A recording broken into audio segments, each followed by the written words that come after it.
Le service des archives municipales accueille aussi bien des particuliers qui viennent effectuer des recherches généalogiques, administratives, historiques ou personnelles, que des chercheurs ou étudiants dans un cadre plus scientifique, ou encore nos collègues des services de la ville qui sont amenés à venir consulter ici les documents de leur service.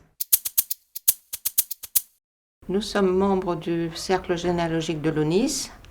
Et nous venons relever les actes des enfants trouvés ou abandonnés. Les enfants trouvés, ce sont les enfants trouvés sur la voie publique. Et les enfants abandonnés sont des enfants qui sont amenés souvent par la sage-femme. Nous avons commencé la période de 1734 à 1880 environ, et nous continuons jusqu'à nos jours. Le fruit de nos recherches sert au cercle pour faire une base de données et en partenariat avec les archives municipales, en échange de nos recherches, nous leur donnons notre fichier. Toute personne intéressée par ces fichiers peuvent venir les consulter aux archives municipales. Alors nous venons depuis 4 ans, une fois par semaine. C'est un travail d'équipe. La généalogie, c'est une passion. Et ensuite, c'est quand même d'utilité publique, on va dire, parce qu'il y a beaucoup de personnes qui recherchent ces enfants, et puis sans ces bases de données, ce serait un peu plus compliqué.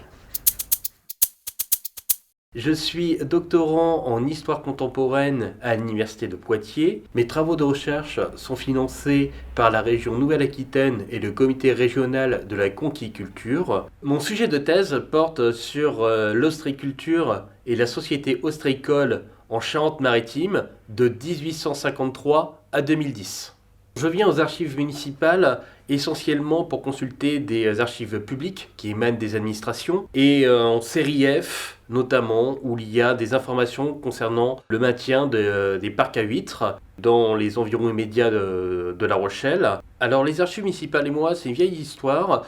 J'ai commencé par des premiers travaux de recherche sur l'histoire des jardins familiaux à La Rochelle, qui est l'une des premières villes à les avoir mis en place.